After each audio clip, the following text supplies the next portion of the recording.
ಓಂ ಶಾಂತಿ. ಸಂವಿಧಾನ ಯೂಟ್ಯೂಬ್ ಚಾನೆಲಿನ ಎಲ್ಲ ಪ್ರೇಕ್ಷಕರಿಗೆ ಇಂದಿನ ಸಂಚಿಕೆಗೆ ಸ್ವಾಗತ.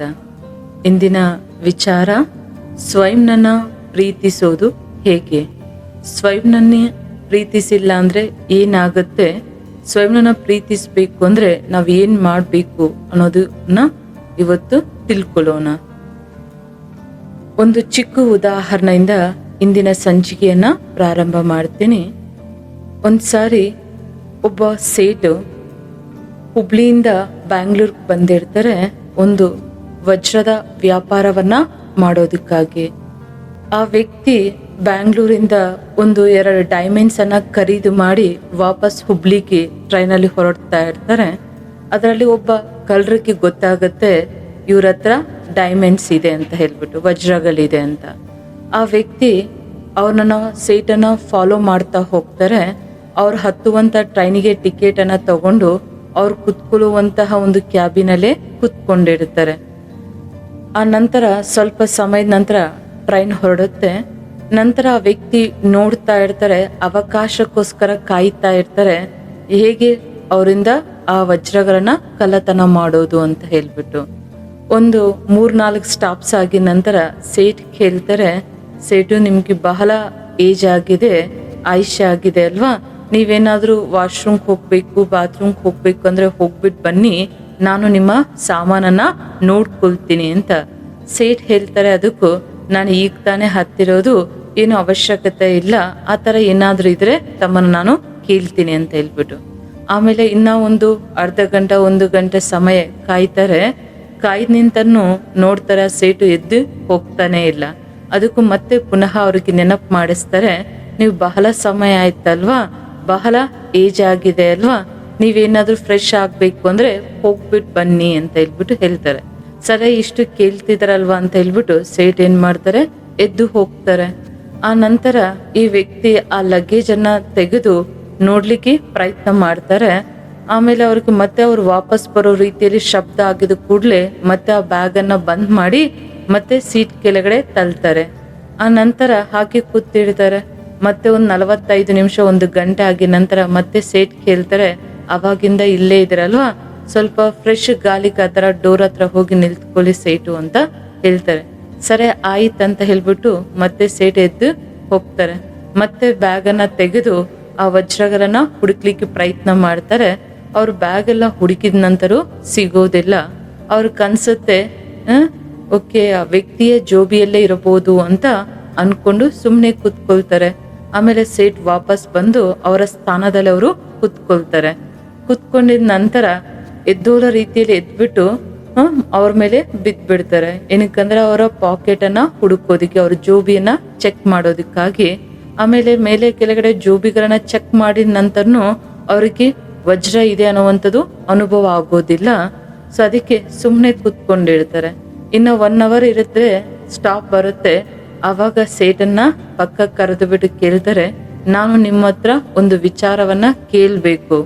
ನನಗೆ ಗೊತ್ತಿದೆ ನಿಮ್ಮ ಹತ್ರ ವಜ್ರಗಳಿದೆ ಅಂತ ಹೇಳ್ಬಿಟ್ಟು, ಬಟ್ ಎಲ್ಲಿದೆ ಅನ್ನೋದು ಗೊತ್ತಾಗ್ತಿಲ್ಲ, ನಾನೇನು ಕಳ್ಳತನ ಮಾಡೋದಿಲ್ಲ, ನೀವು ಹೇಳಿ ಅಂತ ಹೇಳ್ಬಿಟ್ಟು. ಆ ಸೇಟು ಸುಮ್ಮನೆ ನಗ್ಬಿಟ್ಟು ಅವರವರ ಸ್ಥಾನದಲ್ಲಿ ಕೂತ್ಕೊಳ್ತಾರೆ. ಇನ್ನೇನು ಸೇಟ್ ಇಳಿಬೇಕಾಗಿರುವಂತಹ ಸ್ಥಾನ ಬಂದಿದ ಕೂಡಲೇ ಎದ್ದು ಹೋಗುವಾಗ ಆ ಕಳ್ಳರು ಏನು ಅವರ ಜೊತೆಯಲ್ಲಿ ಒಂದು ಸಣ್ಣ ಕವರ್ ತಂದಿರ್ತಾರೆ, ಆ ಕವರಲ್ಲಿ ಕೈ ಇಟ್ಟು ವಜ್ರಗಳನ್ನ ತಗೊಂಡು ಅವ್ರ ಪಾಕೆಟಲ್ಲಿ ಹಾಕ್ಕೊಳ್ತಾರೆ. ನೀವು ಇಷ್ಟು ಸಮಯ ನನ್ನ ಪಾಕೆಟಲ್ಲಿ ಮತ್ತು ನನ್ನ ಬ್ಯಾಗಲ್ಲಿ ಏನು ಹುಡುಕಿದಿರಲ್ವಾ, ಅದರ ಬದಲಾಗಿ ನಿಮ್ಮ ಜೋಬಿಯಲ್ಲಿ ತಾವು ಹುಡುಕೊಂಡ್ರೆ, ಇಲ್ಲಾಂದ್ರೆ ತಮ್ಮ ಬ್ಯಾಗಲ್ಲಿ ಹುಡುಕೊಂಡ್ರೆ ತಮಗೆ ಸಿಗ್ತಾ ಇತ್ತು ಅಂತ. ಅಂದ್ರೆ ಇದರ ಭಾವಾರ್ಥ ಏನಂದ್ರೆ, ಮನುಷ್ಯ ಯಾವಾಗ್ಲೂ ಗಮನ ಬೇರೆಯವರ ಪ್ರತಿ ಇರುತ್ತೆ. ಅವರ ಜೀವನದಲ್ಲಿ ಏನ್ ನಡೀತಾ ಇದೆ, ಇವ್ರ ಜೀವನದಲ್ಲಿ ಏನ್ ನಡೀತಾ ಇದೆ, ಅವ್ರ ಹತ್ರ ಏನಿದೆ, ಇವ್ರ ಹತ್ರ ಏನಿದೆ ಅಂತ ಪ್ರತಿಯೊಬ್ಬ ವ್ಯಕ್ತಿಯ ಫೋಕಸ್ ಎಲ್ಲ ಬೇರೆಯವ್ರ ಕಡೆ ಮಾತ್ರನೇ ಇರುತ್ತೆ. ಬಟ್ ಕೆಲವೊಮ್ಮೆ ನಮ್ಮ ಕಡೆ ನಮ್ಮನ್ನ ನಾವು ನೋಡ್ಕೋಬೇಕು. ಯಾಕಂದ್ರೆ ಭಗವಂತ ಪ್ರತಿಯೊಬ್ಬರಿಗೂ ಸಹ ವಿಶೇಷತೆಗಳನ್ನ ಕೊಟ್ಟಿದ್ದಾರೆ, ಗುಣಗಳನ್ನ ಕೊಟ್ಟಿದ್ದಾರೆ, ಶಕ್ತಿಗಳನ್ನ ಕೊಟ್ಟಿದ್ದಾರೆ. ನಮ್ಮನ್ನ ನಾವು ನೋಡ್ಕೊಳ್ಳುವಾಗ ನಮ್ಮ ಹತ್ರ ಏನ್ ವಿಶೇಷತೆಗಳಿದೆ, ಏನ್ ಗುಣಗಳಿದೆ, ಏನ್ ಕಲೆಗಳಿದೆ ಅನ್ನೋದು ನಮಗೆ ಅರಿವಾಗುತ್ತೆ. ಸೊ ಆವಾಗ ನಮ್ಮನ್ನ ನಾವು ಪ್ರೀತಿಸ್ಕೊಳ್ಳೋದಿಕ್ಕೆ ಸಾಧ್ಯ ಆಗತ್ತೆ. ಸೊ ಹಾಗೆ ಒಂದು ಚಿಕ್ಕ ಉದಾಹರಣೆ, ಇವತ್ತು ಜೀವನದಲ್ಲಿ ಬಹಳಷ್ಟು ಜನ ಯಾವಾಗ್ಲೂ ಇದೇ ಹೇಳ್ತಾ ಇರ್ತಾರೆ, ನಾನು ನಿಮ್ಮನ್ನ ಬಹಳ ಪ್ರೀತಿ ಮಾಡ್ತೀನಿ ಅಂತ. ತಂದೆ ತಾಯಿಗೆ ಹೇಳ್ತಾರೆ, ಅಕ್ಕ ತಂಗಿರಿಗೆ ಹೇಳ್ತಾರೆ, ಸಹೋದರ ಸಹೋದರಿರಿಗೆ ಹೇಳ್ತಾರೆ, ಮತ್ತು ಫ್ರೆಂಡ್ಸ್ ಕೇಳ್ತಾರೆ, ಕೊಲೀಗ್ಸ್ ಕೇಳ್ತಾ ಇರ್ತಾರೆ. ಬಟ್ ಸ್ವಯಂಗೆ ಹೇಳೋದನ್ನ ಮರ್ತು ಹೋಗ್ತಾ ಇರ್ತಾರೆ. ಸೊ ಇವತ್ತು ಜಗತ್ತಲ್ಲಿ ಬಹಳ ಅವಶ್ಯಕತವಾಗಿರೋದು, ಬಹಳ ಗಮನ ಕೊಡಬೇಕಾಗಿರೋದೇನೆಂದ್ರೆ ಸ್ವಯಂನನ್ನ ಪ್ರೀತಿಸೋದು, ಸ್ವಯಂ ಮೇಲೆ ದಯೆ ಇಟ್ಕೊಳ್ಳುವಂಥದ್ದು. ಸೊ ಅದೇ ಏನಕ್ಕೆ ಮಾಡಬೇಕು ಅಂದ್ರೆ, ಒಂದು ಎಕ್ಸಾಂಪಲ್ ತಗೊಳ್ಳಿ. ಒಂದು ಖಾಲಿ ಬಾಟಿಲ್ ಇರುತ್ತೆ. ಆ ಖಾಲಿ ಬಾಟಿಲನ್ನ ಎಷ್ಟು ಬಗ್ಗಿಸಿದ್ರು ಸಹ ಗ್ಲಾಸ್ ಅನ್ನ ತುಂಬಿಸೋದಿಕ್ಕೆ ಸಾಧ್ಯ ಆಗೋದಿಲ್ಲ. ಗ್ಲಾಸೇ ಅಲ್ಲ, ಏನು ತುಂಬಿಸೋದಿಕ್ಕೆ ಸಾಧ್ಯ ಆಗೋದಿಲ್ಲ. ಯಾಕಂದ್ರೆ ಖಾಲಿ ಬಾಟಿಲನ್ನ ಎಲ್ಲಿ ತನಕ ನಾವು ಫಿಲ್ ಮಾಡೋದಿಲ್ಲ, ನೀರಿಂದ ಅದನ್ನ ತುಂಬೋದಿಲ್ಲ, ಅಲ್ಲಿ ತನಕ ಅದು ಮತ್ತೆ ಯಾವುದನ್ನ ತುಂಬೋದಿಕ್ಕೆ ಸಾಧ್ಯ ಆಗೋದಿಲ್ಲ. ಹಾಗೆ ಜೀವನದಲ್ಲಿ ಮನುಷ್ಯ ಸ್ವಯಂನ ಪ್ರೀತಿಸ್ಬೇಕು. ಯಾವಾಗ ಸ್ವಯಂಗೆ ಪ್ರೀತಿಯನ್ನು ಕೊಟ್ಕೊಳ್ತಾ ಇರ್ತಾರೆ, ಅವಾಗ ನಾವು ಅನ್ಯರಿಗೆ ಪ್ರೀತಿಯನ್ನು ಕೊಡೋದಿಕ್ಕೆ ಸಾಧ್ಯ ಆಗತ್ತೆ. ಎಲ್ಲಿಯ ತನಕ ಸ್ವಯಂನ ಪ್ರೀತಿಸೋದಿಲ್ಲೋ ಅಲ್ಲಿ ತನಕ ಬೇರೆಯವ್ರನ್ನ ಪ್ರೀತಿಸೋದಿಕ್ಕೆ ಸಾಧ್ಯ ಆಗೋದಿಲ್ಲ. ಅದಕ್ಕೆ ಇಂಗ್ಲಿಷ್ ಅಲ್ಲಿ ಹೇಳ್ತಾರೆ, fill your hearts before filling the others. ಬೇರೆಯವರಿಗೆ ಪ್ರೀತಿಯನ್ನು ಕೊಡೋದಕ್ಕೂ ಮುಂಚೆ ನಿಮ್ಮ ಒಳಗೆ ನೀವು ಪ್ರೀತಿಯನ್ನ ತುಂಬಿಸ್ಕೊಳ್ಳಿ ಅಂತ. ಆವಾಗ್ಲೇ ಹಂಚೋದಿಕ್ಕೆ ಸಾಧ್ಯ ಆಗತ್ತೆ. ಸೊ ನಾವು ಪ್ರೀತಿಸಿಲ್ಲ ಅಂದ್ರೆ ಏನಾಗತ್ತೆ? ಸೊ ನಾವು 4 ವಿಚಾರಗಳ ಮೇಲೆ ಇಂದಿನ ಜೀವನದಲ್ಲಿ ಗಮನವನ್ನ ಸಲ್ಲಿಸಬೇಕಾಗಿದೆ. ಒಂದು, first, don't believe on the labels. ಅಂದ್ರೆ ನಮಗೆ ನಾವೇನ್ ಲೇಬಲ್ಸ್ ಅನ್ನ ಇಟ್ಕೊಳ್ತೀವಿ ಅದರ ಪ್ರತಿ ನಮಗೂ ನಂಬಿಕೆ ಇರಬಾರದು. ಉದಾಹರಣೆಗೆ, ಚಿಕ್ಕ ವಯಸ್ಸಲ್ಲಿ ನಾವು ಹುಟ್ಟುವಾಗ ನಮಗೆ ನಮ್ಮ ತಂದೆ ತಾಯಿ ಒಂದು ಹೆಸರನ್ನ ಇಟ್ಟಿರ್ತಾರೆ, ಫಲಾನವರು ಅಂತ. ಪ್ರತಿಯೊಬ್ಬರು ಏನ್ ಮಾಡ್ತಾರೆ, ಆ ಹೆಸರಿಂದಲೇ ನಮ್ಮನ್ನ ಕರೀತಾ ಇರ್ತಾರೆ. ಅದನ್ನ ಕೇಳಿಸ್ಕೊಳ್ತಾ ನಮ್ಗೇನಾಗುತ್ತೆ, ಅದರ ತಕ್ಕಂತೆ ನಮಗೆ ಒಂದು ವ್ಯಕ್ತಿತ್ವದ ನಿರ್ಮಾಣ ಆಗತ್ತೆ. ಹಾಗೆ ನಮಗೆ ನಾವು ಕೆಲವೊಂದು ಲೇಬಲ್ಸ್ ಅನ್ನ ಇಟ್ಕೊಳ್ತೇವೆ. ಏನಂದ್ರೆ, ನನ್ನ ಜಡ್ಜ್ಮೆಂಟ್ ಸರಿಯಾಗಿರೋದಿಲ್ಲ, ನನಗೆ ಬಹಳ ಸಿಟ್ಟು ಬರುತ್ತೆ, ನಾನು ಬಹಳ ಶಾರ್ಟ್ ಟೆಂಪರ್ ಆಗಿದ್ದೀನಿ, ಆಮೇಲೆ ನಾನು ಮಾತಾಡೋದು ಸರಿಯಾಗಿರೋದಿಲ್ಲ ಅಂತ ನಮಗೆ ನಾವೇ ಒಪಿನಿಯನ್ಸ್ ಅನ್ನ, ನಂಬಿಕೆಗಳನ್ನ ಕ್ರಿಯೇಟ್ ಮಾಡ್ಕೊಂಡಿರ್ತೀವಿ. ಇದರಿಂದ ಏನಾಗುತ್ತೆ ಅಂದ್ರೆ ನಾವು ಉನ್ನತಿ ಆಗೋದಿಕ್ಕೆ ಸಾಧ್ಯ ಆಗೋದಿಲ್ಲ. ಅದಕ್ಕೆ ಇಂತಹ ಹಲವಾರು ಲೇಬಲ್ಸ್ ಮೇಲೆ ನಮಗೆ ನಂಬಿಕೆ ಇರಬಾರದು. ಏಕೆಂದ್ರೆ ಮನುಷ್ಯನ ಜೀವನ ಅಂದ್ರೆ ಒಂದು ಜರ್ನಿ ತರ, ಯಾವಾಗ್ಲೂ ನಾವು ಮುಂದಿಗೆ ಹೋಗ್ತಾ ಇರ್ತೀವಿ. ಅದರ ಸಮಯ ತಕ್ಕಂತೆ ನಮ್ಮ ವ್ಯವಹಾರ, ನಮ್ಮ ಮಾತು, ನಡವಳಿಕೆ ಎಲ್ಲವೂ ಸಹ ಬದಲಾವಣೆ ಆಗುತ್ತೆ. 2ನೇ ವಿಚಾರ ಆಗಿದೆ ಸೆಲ್ಫ್ ಕ್ರಿಟಿಸಿಸಮ್. ಏನ್ ಮಾಡ್ತೀವಿ ಅಂದ್ರೆ ನಮ್ಮನ್ನ ನಾವೇ ಏನ್ ಮಾಡ್ಕೊಳ್ತಾ ಇರ್ತೀವಿ ಅಂದ್ರೆ ನಿಂದನೆಗಳನ್ನ ಮಾಡ್ಕೊಳ್ತಾ ಇರ್ತೀವಿ. ನಿಂದನೆಗಳನ್ನೋದು 2 ಪ್ರಕಾರ ಇರುತ್ತೆ. ಒಂದು ಸ್ವ ಉನ್ನತಿಗಾಗಿ, 2ನೇದು ನಮ್ಮನ್ನ ಕೆಲ ಮಟ್ಟಕ್ಕೆ ತಗೊಂಡು ಹೋಗೋದಕ್ಕಾಗಿ. ಅದರಲ್ಲಿ ಮುಖ್ಯವಾಗಿ ನಾವು ಗಮನ ಕೊಡಬೇಕಾಗಿರೋದು ಯಾವುದು ಪ್ರತಿ ಅಂದ್ರೆ ಸ್ವ ಉನ್ನತಿ ಆಗೋದು ಪ್ರತಿ ನಮ್ಗೆ ಗಮನ ಇರುತ್ತೆ. ಬಟ್ ನೆಗೆಟಿವ್ ಕ್ರಿಟಿಸಿಸಮ್ ಮೇಲೆ ನಮಗೆ ಅಟೆನ್ಷನ್ ಇರಬೇಕು. ಸೊ ಈ ನೆಗೆಟಿವ್ ಕ್ರಿಟಿಸಿಸಮ್ ಹೆಂಗ್ ಬರುತ್ತೆ ಅಂದ್ರೆ, ಒಂದು ಉದಾಹರಣೆಗೆ ಒಬ್ಬ ವ್ಯಕ್ತಿಯನ್ನ ನಾವು ನಿಂದನೆ ಮಾಡ್ತಾ ಇದೀವಿ ಅನ್ಕೊಳ್ಳಿ. ಅದರಿಂದ ನಮಗ್ ಗೊತ್ತಿಲ್ಲದೆ ನಮ್ಗೆ ನಾವು ಒಂದು ಸ್ಟ್ಯಾಂಡರ್ಡ್ಸ್ ಅನ್ನ ಸೆಟ್ ಮಾಡ್ಕೊಂಡಿರ್ತೀವಿ. ನಾನು ಅವ್ರಿಗಿಂತ ಪರ್ಫೆಕ್ಟ್. ನಾವ್ ಎಷ್ಟೇ ಒಳ್ಳೆ ವ್ಯಕ್ತಿ ಆಗಿರ್ಬೋದು, ಬಟ್ ಯಾವುದಾದ್ರೂ ಒಂದು ಮಿಸ್ಟೇಕ್, ಸಣ್ಣ ಪುಟ್ಟ ಮಿಸ್ಟೇಕ್ ಅಂತೂ ಪ್ರತಿಯೊಬ್ಬರಿಂದ ಆಗ್ತಾನೆ ಇರತ್ತೆ. ಯಾವಾಗ ಕೆಲವೊಂದು ಈ ಸ್ಟ್ಯಾಂಡರ್ಡ್ಸ್ ಅನ್ನ ಇಟ್ಕೊಂಡ್ಬಿಡ್ತೀವಿ, ಯಾವಾಗ ಆ ಸ್ಟ್ಯಾಂಡರ್ಡ್ಸ್ಗೆ ನಾವು ರೀಚ್ ಆಗೋದಿಲ್ವೋ ಅವಾಗ ಆಟೋಮೆಟಿಕ್ ಆಗಿ ನಮ್ಮನ್ನ ನಾವು ನಿಂದನೆ ಮಾಡ್ಕೊಳ್ತಾ ಇರ್ತೀವಿ. 3ನೇ ವಿಚಾರ, ಇದನ್ನ ಸ್ವೀಕಾರ ಮಾಡಬೇಕು. ಯಾವುದು ಅಂದ್ರೆ ಆಕ್ಸೆಪ್ಟ್ ದ ಮಿಸ್ಟೇಕ್ಸ್. ನಾವು ಮಾಡತಕ್ಕಂತಹ ತಪ್ಪುಗಳೇನಿದೋ ಅದನ್ನ ಸ್ವೀಕಾರ ಮಾಡಬೇಕು. ಸೊ ಮನುಷ್ಯ ಸಹಜವಾಗಿ ಮಾಡುವಂತಹ ಒಂದು ಸಣ್ಣ ತಪ್ಪು ಏನಂದ್ರೆ, ಯಾವಾಗ ನಮ್ಮಿಂದ ತಪ್ಪಾಗುತ್ತೋ ಆ ತಪ್ಪಿಂದ ನಾವೇನ್ ಮಾಡ್ತೀವಿ, ನಮ್ಮ ವ್ಯಕ್ತಿತ್ವವನ್ನ ನಾವು ಜಡ್ಜ್ ಮಾಡ್ತಾ ಇರ್ತೀವಿ. ಸೊ ಭಗವಂತ ತಿಳಿಸ್ತಾರೆ, ಎಲ್ಲಿ ತನಕ ತಾವು ಮಾಡುವಂತಹ ತಪ್ಪುಗಳಿಂದ ತಮ್ಮನ್ನ ಜಡ್ಜ್ ಮಾಡೋದಿಲ್ವೋ ಅಲ್ಲಿ ತನಕ ಬೇರೆ ಯಾರು ತಮ್ಮನ್ನ ಜಡ್ಜ್ ಮಾಡೋದಿಕ್ಕೆ ಸಾಧ್ಯ ಆಗೋದಿಲ್ಲ. ನಾವು ತಿಳ್ಕೋಬೇಕಾಗಿರುವಂತಹ 4ನೇ ವಿಷಯ ಏನಂದ್ರೆ, ಕೆಲವೊಮ್ಮೆ ನಮ್ಮಲ್ಲಿರುವಂತಹ ಅಪೂರ್ಣತೆಗಳನ್ನ ನಮ್ಮ ಸುಂದರತೆಗೆ ಕಾರಣ ಅಂತ ತಿಳ್ಕೋಬೇಕು. ಒಂದು ಚಿಕ್ಕ ಉದಾಹರಣೆ ತಗೊಳ್ಳೋಣ. ಒಂದ್ಸಾರಿ ಒಂದು ಕಾಡಲ್ಲಿ ಒಂದು ಕಾಗೆ ಬಹಳ ದುಃಖ ಪಡ್ತಾ ಇರತ್ತೆ. ಅದರ ದುಃಖಕ್ಕೆ ಕಾರಣ ಏನು ಅಂದ್ರೆ, ಅದು ಕಪ್ಪಾಗಿದೆ, ಅದರ ಸ್ವರ ಚೆನ್ನಾಗಿರೋದಿಲ್ಲ ಅಕ್ಕ ಅಂದ ನನ್ನನ್ನ ಯಾರು ಇಷ್ಟಪಡ್ತಾ ಇಲ್ಲ ಅನ್ನುವಂತಹ ಅದಕ್ಕೆ ಒಂದು ವಿಚಾರ ಇದೆ. ಅದಕ್ಕೆ ಮರ ಮೇಲೆ ಕೂತ್ಕೊಂಡು ದುಃಖ ಪಡ್ತಾ ಇರತ್ತೆ. ಆ ಮರದ ಕೆಳಗಡೆ ಒಬ್ಬ ಸನ್ಯಾಸಿ ಕೂತ್ಕೊಂಡು ಸಾಧನೆ ಮಾಡ್ತಾ ಇರ್ತಾರೆ. ಅವರಿಗೆ ಆ ಕಾಗೆಯ ಒಂದು ದುಃಖದ ವೈಬ್ರೇಷನ್ ಅನುಭವ ಆಗತ್ತೆ. ಕೂಡ್ಲೆ ಸನ್ಯಾಸಿ ಕೇಳ್ತಾರೆ, ಕಾಗೆ ತಾವು ಏನಕ್ಕೆ ದುಃಖ ಪಡ್ತಾ ಇದ್ದೀರಾ, ತಮ್ಮ ದುಃಖಕ್ಕೆ ಕಾರಣ ಏನು ಅಂತ ಕೇಳ್ತಾರೆ. ಕೂಡ್ಲೆ ಕಾಗೆ ಕೆಳಗಡೆ ಬಂದು ಸನ್ಯಾಸಿನ ಕೇಳುತ್ತೆ, ತಾವು ನನ್ನ ದುಃಖವನ್ನ ತೀರ್ಸ್ಲಿಕ್ಕೆ ಸಾಧ್ಯ ಆಗತ್ತ ಅಂತ. ಅವಾಗ ಸನ್ಯಾಸಿ ಹೇಳ್ತಾರೆ, ತಾವು ಹೇಳಿ ನಾನು 100% ಪ್ರಯತ್ನ ಪಡ್ತೀನಿ ನಿಮ್ಮ ದುಃಖವನ್ನ ದೂರ ಮಾಡ್ಲಿಕ್ಕೆ. ಅವಾಗ ಕಾಗೆ ಅವ್ರಿಗಿರುವಂತ ಸಮಸ್ಯೆ ಏನಿದೋ ಅದನ್ನ ಆ ಸನ್ಯಾಸಿಗೆ ತಿಳಿಸ್ಕೊಡ್ತಾರೆ. ಕೂಡ್ಲೆ ಸನ್ಯಾಸಿ ಹೇಳ್ತಾರೆ, ನಾನು ನಿಮಗೆ ಒಂದು ವರದಾನವನ್ನ ಕೊಡ್ತೀನಿ, ನೀವೇನ್ ಆಗ್ಬೇಕು ಅನ್ಕೊಂಡಿದ್ರು ಹೇಳಿ, ನಾನು ಆ ತರ ನಿಮ್ಮನ್ನ ಮಾಡ್ತೀನಿ ಅಂತ. ಕೂಡ್ಲೆ ಅದು ಬಹಳ ಯೋಚನೆ ಮಾಡಿ ಹೇಳುತ್ತೆ, ಗಿಳಿ ಬಹಳ ಹಸಿರಾಗಿರತ್ತೆ, ಬಹಳ ಸುಂದರವಾಗಿ ಕಾಣ್ತಾ ಇರತ್ತೆ, ಅದರ ಸ್ವರನೂ ಚೆನ್ನಾಗಿರತ್ತೆ. ಅದಕ್ಕೆ ಕಾಗೆ ಹೇಳುತ್ತೆ, ನಾನು ಗಿಳಿ ಆಗ್ಬೇಕು ಅಂತ. ಕೂಡ್ಲೆ ಸನ್ಯಾಸಿ ಹೇಳ್ತಾರೆ, ಒಂದು ಸಾರಿ ತಾವು ಗಿಳಿ ಬಳಿ ಹೋಗಿ ಕೇಳಿ, ಅದು ಜೀವನದಲ್ಲಿ ಸುಖವಾಗಿದೆ, ಆನಂದವಾಗಿದೆ ಅಂತ. ಕೂಡ್ಲೆ ಅದನ್ನ ವಿಚಾರ ಮಾಡೋದಿಕ್ಕೆ ಕಾಗೆ ಹಾರಿಕೊಂಡು ಗಿಳಿ ಬಳಿ ಹೋಗುತ್ತೆ.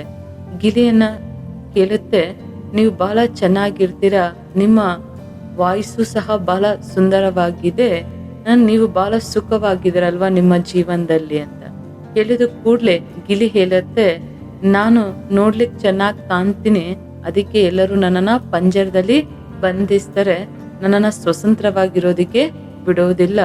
ನನಗನ್ಸುತ್ತೆ ನನಗಿಂತ ಹಂಸ ಜೀವನ ಬಹಳ ಚೆನ್ನಾಗಿರುತ್ತೆ ಅಂತ. ಏನಕ್ಕಂದ್ರೆ ಅದು ಬಹಳ ಸ್ವಚ್ಛವಾಗಿರತ್ತೆ, ಚೆನ್ನಾಗಿರತ್ತೆ ಅಂತ.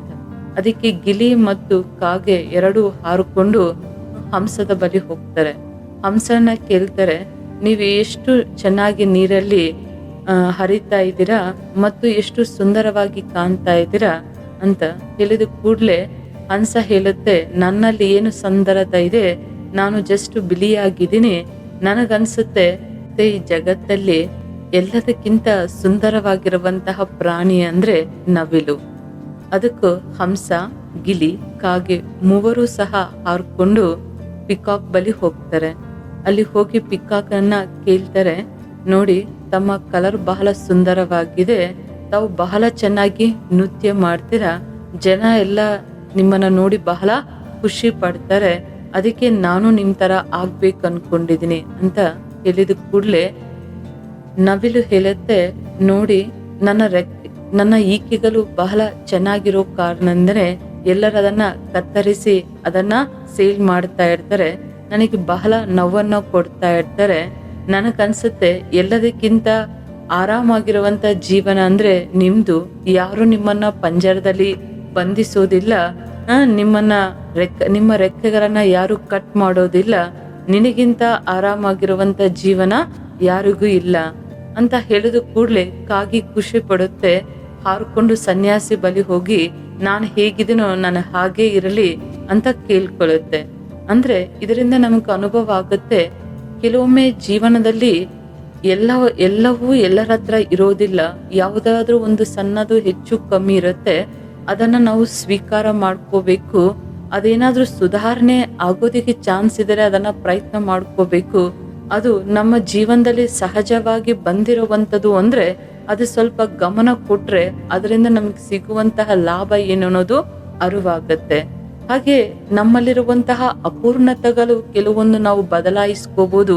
ಅದಕ್ಕೆ ನಾವು ಕೊಡಬೇಕಾಗಿರೋದು ಜಸ್ಟ್ ಸ್ವಲ್ಪ ಗಮನ ಕೊಟ್ರೆ ಸಾಕು, ಕೆಲವೊಂದು ನಾವು ಬದಲಾಯಿಸಿಕೊಳ್ಳೋದಿಕ್ಕೆ ಸಾಧ್ಯ ಇದೆ. ಹಾಗೆ ಪ್ರತಿಯೊಬ್ಬ ವ್ಯಕ್ತಿ ಜೀವನದಲ್ಲಿ ಕೆಲವೊಂದು ಅನ್ರಿಯಲಿಸ್ಟಿಕ್ ಆಗಿರುವಂತ ಎಕ್ಸ್ಪೆಕ್ಟೇಷನ್ಸ್ ಅನ್ನ ಇಟ್ಕೊಂಡಿರ್ತಾರೆ, ಹಾಗಿರಬೇಕು ಹೀಗಿರಬೇಕು ಅಂತ. ಆ ಅನ್ರಿಯಲಿಸ್ಟಿಕ್ ಆಗಿರುವಂತ ಆ ಎಕ್ಸ್ಪೆಕ್ಟೇಷನ್ಸ್ ಏನಿದೋ ಅದನ್ನ ಯಾವಾಗ ಮುಟ್ಲಿಕ್ಕೆ ಸಾಧ್ಯ ಆಗೋದಿಲ್ಲ, ಅವಾಗ ಸ್ವಯಂನ ನಿಂದನೆ ಮಾಡ್ಕೊಳ್ತಾ ಇರ್ತಾರೆ, ಸ್ವಯಂನ ದ್ವೇಷಿಸ್ತಾ ಇರ್ತಾರೆ.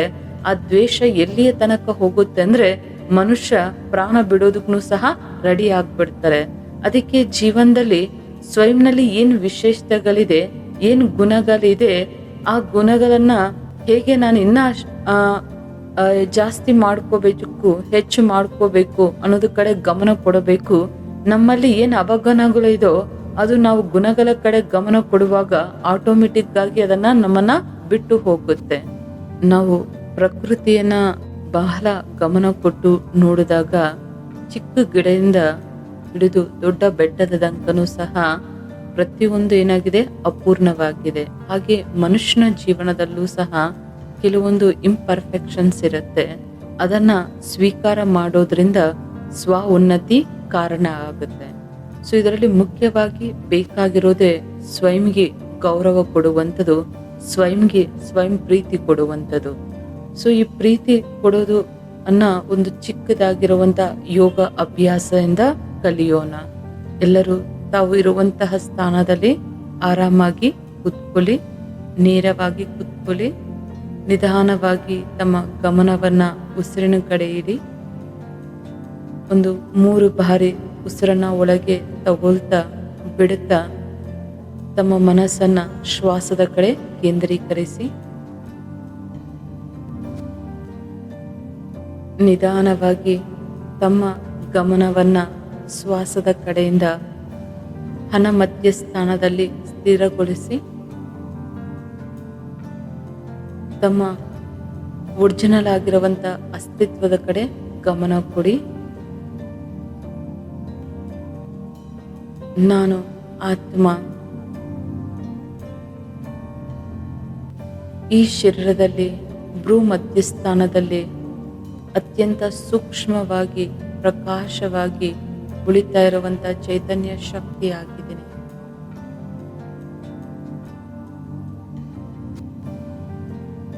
ನಾನು ಆತ್ಮ,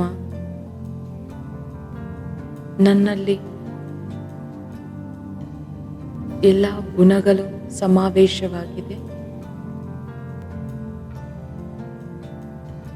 ನನ್ನ ಒಳಗೆ ಎಲ್ಲ ಶಕ್ತಿಗಳು ಸಮಾವೇಶವಾಗಿದೆ.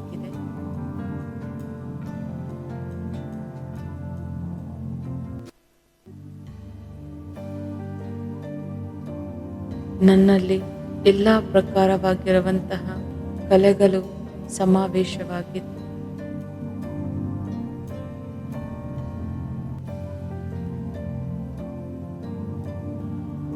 ನಾನು ಏಕಾಂತದಲ್ಲಿ ಕುಳಿತು ನನಗೆ ನನ್ನ ಮೇಲಿರುವಂತಹ ಭಾವನೆಗಳನ್ನ ಗಮನಿಸ್ತಾ ಇದ್ದೀನಿ. ಎಂತಹ ಅಲ್ಪ ಕಾಲದ ಭಾವನೆಗಳನ್ನ ನನ್ನ ಬಗ್ಗೆ ನಾನು ಇಟ್ಕೊಂಡಿದ್ದೀನಿ.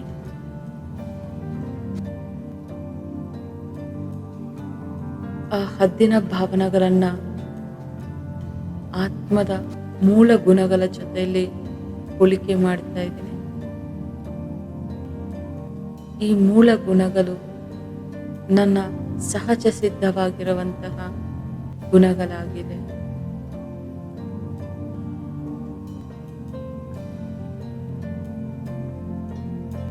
ಇದನ್ನ ನೋಡ್ತಾ ನನಗೆ ಅನುಭವ ಆಗ್ತಿದೆ, ಈ ಜಗತ್ತಲ್ಲಿ ನಾನು ಏನೇ ಸಾಧನೆ ಮಾಡಬಹುದು,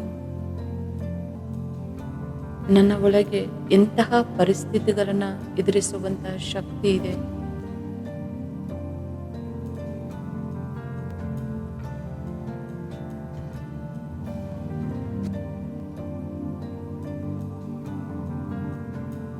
ನನ್ನ ಜೊತೆಲಿರುವಂತಹ ಅನೇಕ ವ್ಯಕ್ತಿಗಳ ಒಂದು ಸಕ್ಸಸ್ ಅನ್ನ ನೋಡ್ತಾ ಅವರನ್ನ ಹೃದಯದಿಂದ ಅಪ್ರಿಷಿಯೇಟ್ ಮಾಡುವಂತಹ ಶಕ್ತಿ ನನ್ನ ಒಳಗೆ ಇದೆ. ಹಾಗೆ ನನ್ನಲ್ಲಿರುವಂತಹ ಕಡಿಮೆಗಳನ್ನ ನೋಡ್ತಾ ಅದನ್ನ ಸ್ವೀಕಾರ ಮಾಡಿಕೊಂಡು ನನ್ನ ಒಳಗೆ ವಿಶೇಷತೆಗಳನ್ನ ಇಮರ್ಜ್ ಮಾಡಿಕೊಳ್ಳುವಂತ ಶಕ್ತಿ ಸಮಾವೇಶವಾಗಿದೆ.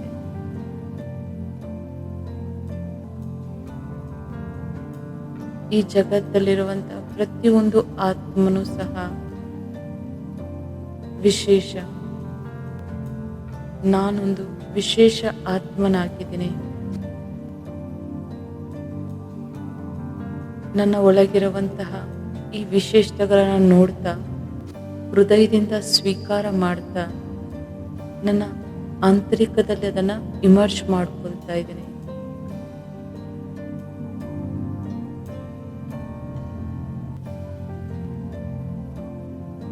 ನನಗೆ ನನ್ನ ಮೇಲೆ ಇರುವಂತಹ ಕೆಟ್ಟ ಭಾವನೆಗಳನ್ನು ಹೋಗಲಾಡಿಸ್ತಾ ಇದ್ದೀನಿ.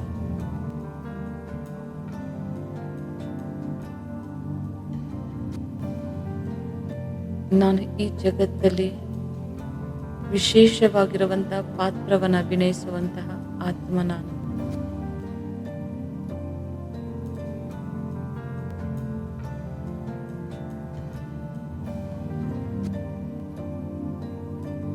ಪ್ರತಿಯೊಬ್ಬರು ಈ ಜಗತ್ತಿಗೆ ತಮ್ಮ ತಮ್ಮ ಕಾರ್ಯಾರ್ಥವಾಗಿ ಬಂದಿದ್ದಾರೆ. ಪ್ರತಿಯೊಬ್ಬರನ್ನ ಈ ವಿಶೇಷ ದೃಷ್ಟಿಯಿಂದ ನೋಡುತ್ತಾ ನನ್ನನ್ನು ನಾನು ನೋಡ್ಕೊಳ್ತಾ ಇದೇ ಭಾವನೆನ ಕ್ರಿಯೇಟ್ ಮಾಡ್ಕೊಳ್ತಾ ಇದ್ದೀನಿ. ನಾನು ಪ್ರೇಮ ಸ್ವರೂಪ ಆತ್ಮನಾಗಿದ್ದೀನಿ. ಪ್ರೀತಿಯ ಸಾಗರ ಪರಮಾತ್ಮ ಅನಂತವಾಗಿರುವಂತಹ ಬೇಹದ್ದಿನ ಅನ್ಕಂಡೀಷನಲ್ ಲವ್ ನನಗೆ ಕೊಡ್ತಿದ್ದಾರೆ. ಆ ಪರಮಾತ್ಮನ ಪ್ರೀತಿಯನ್ನ ಅನುಭವ ಮಾಡ್ತಾ ಆ ಪ್ರೀತಿಯನ್ನ ಸ್ವಯಂನಲ್ಲಿ ಸಮಾವೇಶ ಮಾಡ್ಕೊಳ್ತಾ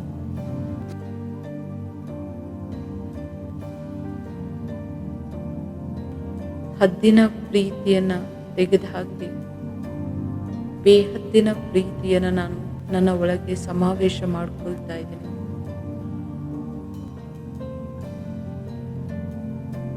ಸರ್ವ ಆತ್ಮಲ ಪ್ರತಿ ನಿಸ್ವಾರ್ಥವಾಗಿರುವಂತ ಪ್ರೀತಿ,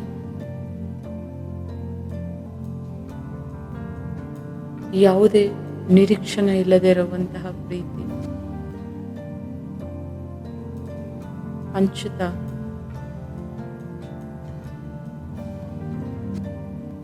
ನಾನು ಪ್ರೀತಿಯ ಸ್ವರೂಪ ಆತ್ಮನಂತ ಅನುಭವ ಮಾಡ್ತಾ ಇದ್ದೀನಿ.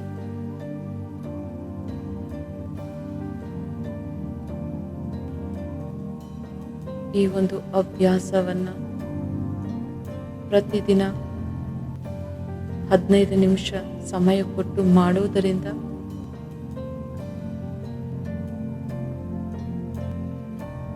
ನಮ್ಮನ್ನು ನಾವು ಪ್ರೀತಿಸುವಂತಹ ಶಕ್ತಿ ಸಮಾವೇಶ ಆಗುತ್ತೆ. ಸರ್ವರಿಗೆ ಪ್ರೀತಿಯನ್ನ ಕೊಡೋದಕ್ಕೆ ಸಾಧ್ಯ ಆಗುತ್ತೆ. ಅಂಶ ಮತ್ತೊಂದು ವಿಷಯದೊಂದಿಗೆ ನಾವೆಲ್ಲರೂ ಭೇಟಿಯಾಗೋಣ. ಅಲ್ಲಿಯ ತನಕ ಧನ್ಯವಾದಗಳು. ಓಂ ಶಾಂತಿ.